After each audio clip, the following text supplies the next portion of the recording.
With just days before we are in full swing for the holidays, you might be feeling the stress and the pressure when we really should be enjoying this time.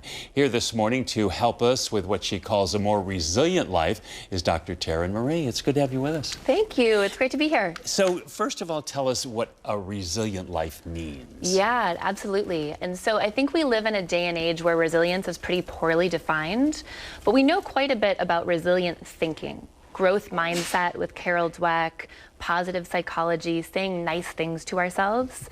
So we know quite a bit about resilient thinking. We know much less about resilient doing. So what are the behaviors and the practices that when we face challenges, when things change, we can pull on those practices, those behaviors to live a more resilient life? But those things you have to kind of teach yourself, right? Absolutely, absolutely. And so what's exciting is for over the course of the last decade, I've conducted qualitative research and observed people that are living a resilient life. But are they finding, you know, the answer is always within us. Yes. Okay. True. So, but to get to that answer is sometimes more difficult. So is it that we need help from the outside to get to the inside? It's that there are key behaviors or key things that we can do in those moments that an evidence-based research program would suggest are actually going to make us feel better and be more resilient. Okay, and it's harried times, especially around the holidays. Absolutely. Because we've created those harried times.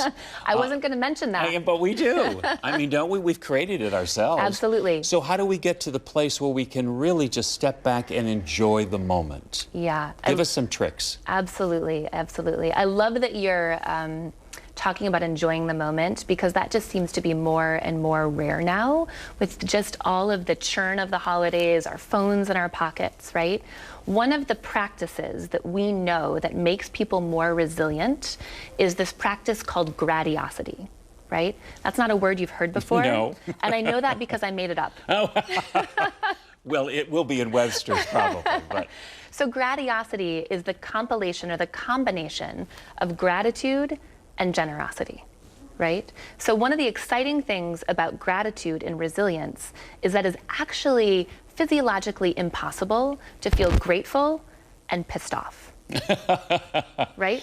We've got to choose one. We've got to choose one, right? Yeah. And so when you want to be more in the moment, it's about looking around and saying, what in this moment can I be grateful for, right?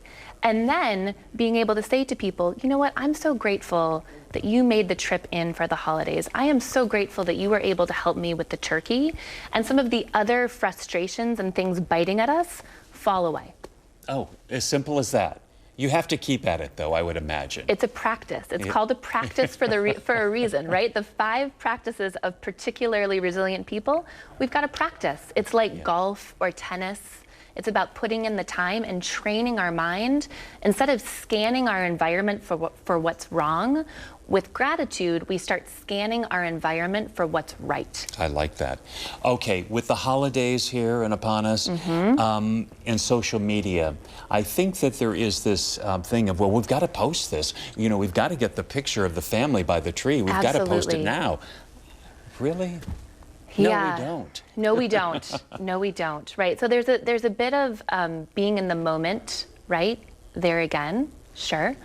And then there's also this maybe broader conversation around how social media informs how we feel about ourselves, right? And so we know, not just during the holidays, but all year round, and I think it's heightened at the holidays, that comparison is the thief of joy. Great point. Right? Yeah. And so when we think about social media, what we need to recognize is 2 things, right? One, people are posting the top, 2% most beautiful moments in their lives, and we're not seeing the other 90% of what's happening behind the scenes, right? We're not seeing the dirty dishes, we're not seeing the burnt food, we just see that curated moment. And so what we have to remember, that's a very small sliver of what's actually happening in people's lives. And so it's really keeping that all in perspective. Absolutely. And not working yourself up of, well, gee, why isn't my life like that? Exactly, because comparison is the thief of joy, and the holidays are all about joy. So to the extent that we can back away from that self-comparison, the second thing is, there's this really interesting word for people that study yoga. There's a really interesting word in Sanskrit called mudita, right? And mudita is about experiencing vicarious joy, right? Something beautiful happened to you, you're having a wonderful time with your family, your tree looks gorgeous, your presents are perfectly wrapped, right? Rather than feeling frustrated and thinking, I'm not as good as Joe's family, I can experience mudita for you. I can experience vicarious joy for the gifts and the blessings that you have in your life at the holiday season. Isn't it wonderful when you can look at somebody and have more joy for them than you do for yourself sometimes? Absolutely. Yeah. Yeah, I love that. Yeah, and that's something that you have to, practice, Cultivate. practice. Yes. You've got a book that's coming out, next year? Yeah, in the fall of 2020, the 5 practices of particularly resilient people. So it outlines these practices. All right, but we can start practicing now. Absolutely. No time like the present. Thank you. What a pleasure. Oh, thank you so much. Happy holidays. Thank you. Same to you. Namaste. Namaste. All right, we're back after this.